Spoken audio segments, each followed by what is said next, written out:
So if you're thinking to yourself, I just can't do this anymore, then make sure you watch this video till the end. The current reality of the situation is this: Bitcoin has officially hit the $20,000 level for the first time since 2020 and even broken a critical support level that has been an indicator of Bitcoin's market bottom in the past. The global crypto market cap is still just under the $1 trillion level, and we even have reports today that Coinbase, one of the largest exchanges based out of the US, will be laying off around 18% of its workforce, or another 1,000 employees. With all this bad news within the market, let's talk about if Bitcoin has reached its lowest point for this market crash. If you are liking these daily market updates, like the usual, don't forget to drop a like down below. Subscribe to the channel if you have not done so already. With that being said, let's round it up, hop into the computer, and see what's going on in the market for today. All right, so Bitcoin has continued to trade lower this morning after dropping 15.5% just yesterday. So keep in mind, last night, Bitcoin reached the $20,000 level for a short moment and is currently trading at $22,000. Now, for the first time since the pandemic, Bitcoin is trading now below its 200 moving average support level. Now, through my non-financial opinion, I do believe that anytime we see a 200 moving average support level getting broken, especially with what we're seeing with Bitcoin,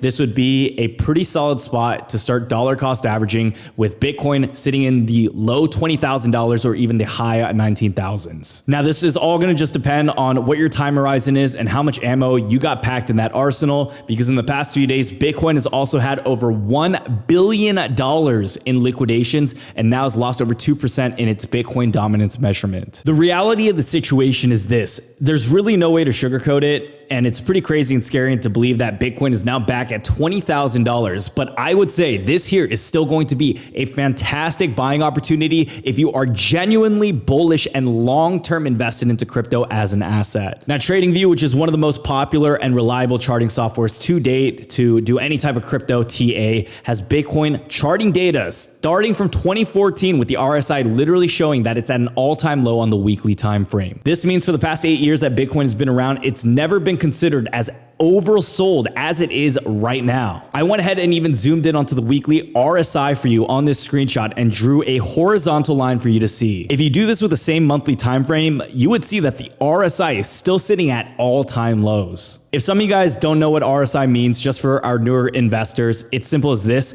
RSI is going to be that momentum indicator used in a technical analysis that measures the magnitude of recent price changes to evaluate whether an asset is oversold or overbought. Now, Investopedia states here, some traders consider the RSI to be a buy signal, where if a security's RSI readings move below 30, based on the idea that the security has been oversold and is therefore poised for a rebound. They do also note, however, the reliability of the signal will depend in part of the overall context of the market, and if the security is caught in a significant downtrend, then it might continue also trading at an oversold level for quite some time. Now, they ended this by saying traders in that situation might also delay buying until they see some additional confirmation signals. Now, with all that being said, I'm not going to sit here and tell you that we're currently at the market bottom or that the RSI is going to be an indicator of the reversal to happen either today or tomorrow or even anytime soon. I don't know when that reversal is going to be, and I don't think anyone in the world can time that right now either. With the current circumstances of the recession and looming interest rates coming up right now, even crypto has taken such a significant hit, where the stock market has also seen some downside, that consumer sentiment, regardless of how bad the consumer sentiment may be,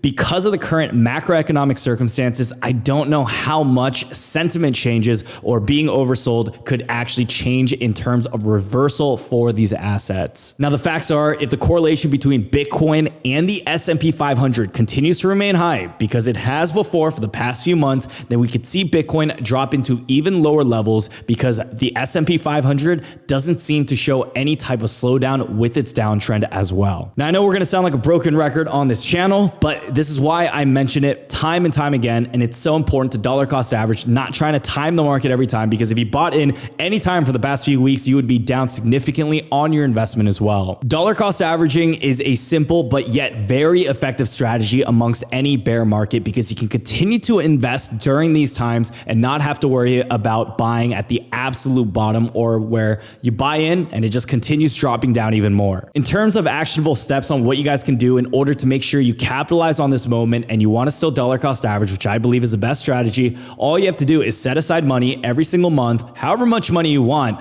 where you can afford to invest, and divide that number by 4 or by the weeks, and then invest that into a weekly amount. Some people choose Monday, some people choose Friday, some people choose Sundays. This all just depends on when you decide to do it. But I will say this, right now with the current circumstance of the market, I don't think we're going to have too many different days where if you buy on a Monday versus a Friday, you're going to see any type of huge difference at all. Now, on top of that, I came across this tweet earlier today just talking about 14 different bottom signals. Now, according to this, about 4 of them out of the 14 has hit. And until we get all 14 getting checked off on this list, we may not even see the bottom of this market just yet. This is why when you see a lot of investors right now holding off and you're asking themselves, how come they're not buying in right now? It comes down to the concept of trying to catch a falling knife. In this example, you know what? I think we're visual learners. We're on YouTube. We got a camera. Here's a knife, right? If this knife is falling, the chance of me catching it right on the pointy side is going to be about 50% from the blade's edge right here. While the markets are going down, while this falling knife is going, yeah, you might have a chance of catching it at the handle, recovering and being able to make those gains, but also the off chance that you catch it right here by the blade is still pretty significant. Right now, I don't want to be catching a falling knife, and I don't know if you should be either, but if you are going long, if you are holding crypto because you still believe this as an asset, which I do, I believe that crypto will be around, and when we get the next bull market, it is going to be insane. That is when you want to continue to dollar cost average the market, like we just said, but also it doesn't ever hurt for you to continue investing near what bottom signals we're able to get. With what we have on the screen, here are 14 of them. It's going to be big funds get blown up, which we're seeing right now. This is max boredom happening within the market, which we haven't really gotten. There's still people who are actively trading. And on top of that, we get across to the weekly 200 SMA. Next on this list is going to be loss of retail interest. Right now, I would say retail is still interested. I don't think this bottom signal is ever going to truly go away. I think there's just too many people still invested into crypto just because we had mass amounts of users buying into it within the past 2 years. But something else on this list is going to be quiet crypto social media. Crypto, I would say right now in terms of social media has gone down in engagement. We've seen this reflect all across the board. So I would actually indeed put this as a green check. We also have disappearance of Web 2 integrations, which is not yet fully happening, but I will say, I don't know if this right here would be considered a bottom signal indicator just because Web 2 integrations and Web 3 are just going to continue to build. And even if they go quiet, I don't know how likely it is that they're going to disappear or just shut down. Now, the monthly RSI has not been oversold for several months. It has just been reoccurring over the past few weeks, but I will say we are still seeing a bit more silence coming within the market. Now, without going through the entire rest of this list, because some of this is a bit subjective, I would say that there are still some things on this list where I would check off as a bottom signal. There are other ones that are a bit more subjective, like no one shows up to conferences or talks of an enterprise blockchain. I would say right now within this market, we are getting pretty much everything happening across this list, and there are some things that aren't just not going to happen. Keep in mind that's just an opinion piece. You got to take a look at what your bottom signal would be because everyone's is different. Some people like to go to the nightclub and see how many people are throwing dollar bills there to see if that's the foretelling of a recession or how the other investment markets would do. For me, I actually have data on YouTube, how often people like to watch these videos, how often we're getting new and returning viewers.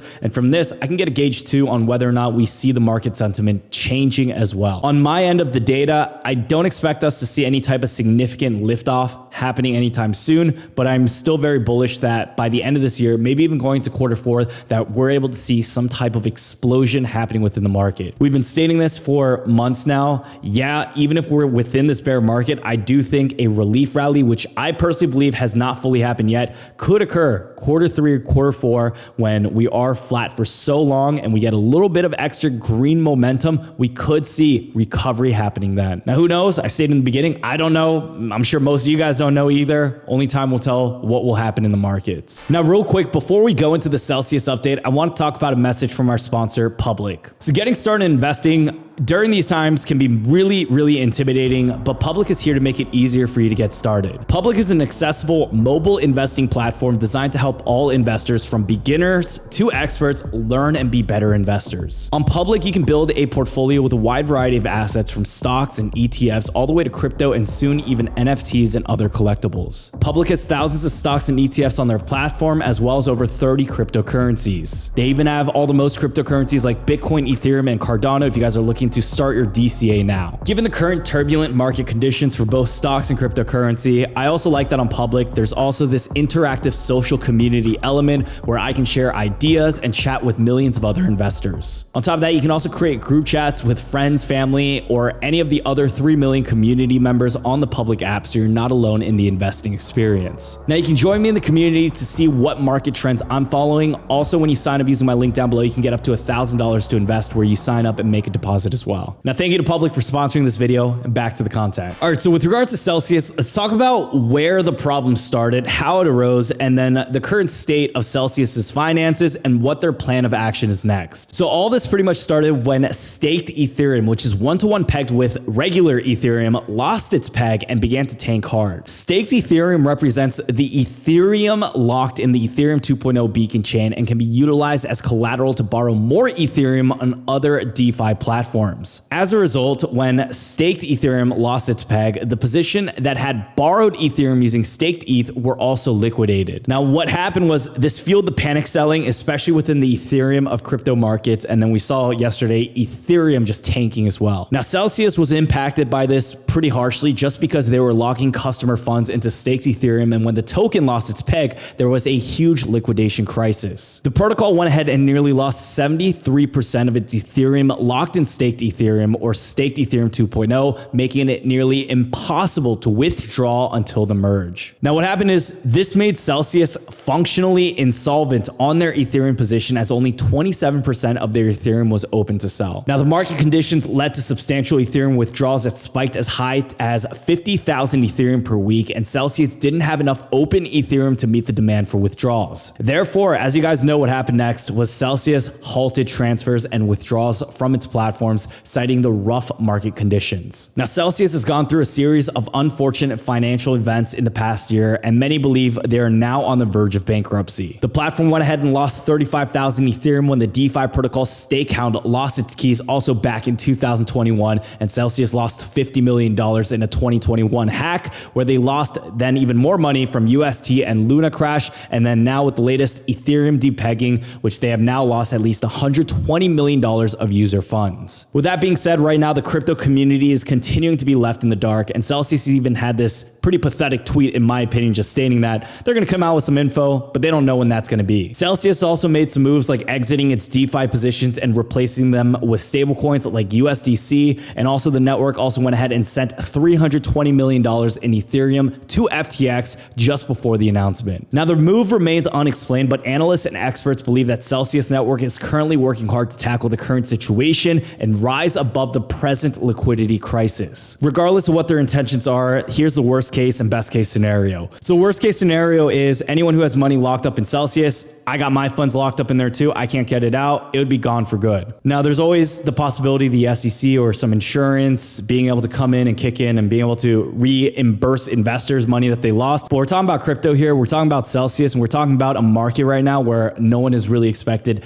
this steep of a decline. The best case scenario for all this is that Celsius is able to get their liquidity back. After a few days, they're able to resume a bit more withdrawals. People are able to get their money back, and I don't know how relevant they're going to be. I don't know how much people are going to be able to trust Celsius after this, but I would imagine that to be best case scenario, where they're able to recover maybe over the next year or two. People start to reinvest back with them, and then things just continue back to normal. Regardless, best case, worst case scenario for me, Brian Jung, as soon as I have the ability to, I'm going to be transferring my money out of Celsius as soon as I can. It's unfortunate too, because at the Bitcoin conference, I met them and I met like 6 or 7 people on their team, and they seem like genuinely nice people. But I will say, with times like this, it doesn't matter how nice you are, make sure people are able to get their money back. And I'd be so disappointed. I'd be pretty pissed actually if other individuals aren't able to get their money that they worked hard for back from an exchange. This is why it's so important for you to choose investment platforms that you can trust. And this is why on our channel, we're going to be coming out the video talking about the top 5 ones that you don't have to worry about going down, losing your money at all within a market crash. Stay tuned for that video. And if you guys are looking for it, drop a like down below on this episode as well. So in terms of the next headline, headline, with the latest crypto market crash has seen the stocks of crypto related companies taking a deep dive as well. So Microstrategy stock led the sell-off yesterday, dropping 28% in yesterday's trading. This here is the most significant drop in the company's stock over the past 5 years. And for those who didn't know, Microstrategy CEO Michael Saylor, which is one of the most prominent Bitcoin advocates, has now invested billions in purchasing Bitcoin holdings,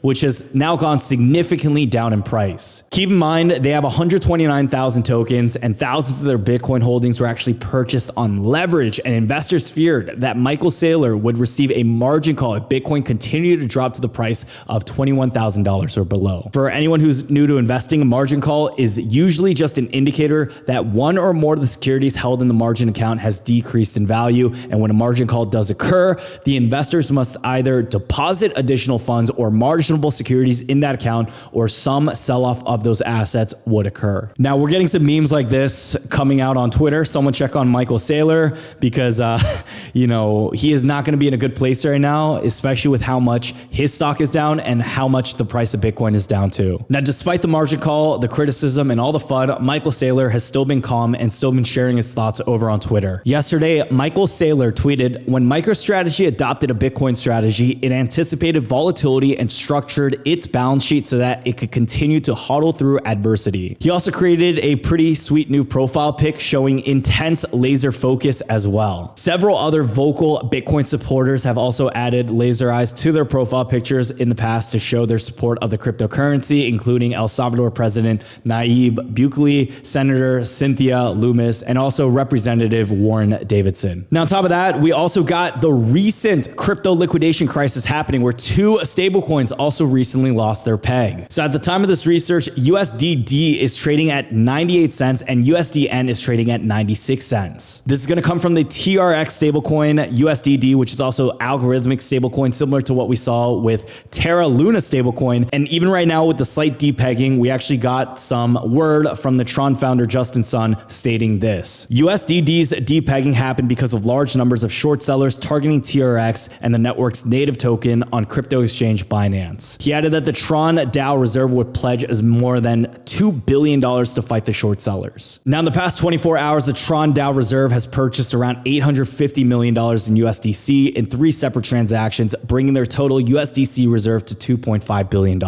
Now, my thoughts on this is that after the entire UST Luna crash, I can't look at algorithmic stablecoins the same. I think most crypto investors have trust and faith in stablecoins that are pegged to fiat currency, and as a result, find them safer. I personally wouldn't choose to hold any algorithmic stablecoin over something like USDC or USDT at this time. And even right now, we're getting some word where USDT may also have a little bit of risk too. At the current moment, USDC is where I'm holding a majority of that. If you guys are part of the Patreon or within my Discord, you'll have a full access to my current holding and even the amount of stable coins that I have as well. Now, during this time, I think it's better to be safe than sorry. I think the last thing many people want is for them to lose any more additional cash. All right, guys. Well, just in time, my camera literally just died. If you guys did enjoy this video, don't forget to drop a like down below. Subscribe if you have not done so already. Check out the links down below in the description for the Patreon and some additional links like a Ledger Nano S device where you can get that on sale. And if you guys don't know what that is, don't forget to check out our videos at the end screen of this as well. Now, the secret code word for today is going to be Saylor. Comment that down below because I think Michael Saylor is going to need all the support that he can get. And if Michael Saylor goes bearish, I think that's not going to be any type of good news for this industry at all. We don't need any more FUD. We need as much support as we can get. Guys, the next few weeks might be brutal. The next few days might be brutal too. But I will say, keep making sure that you have the faith,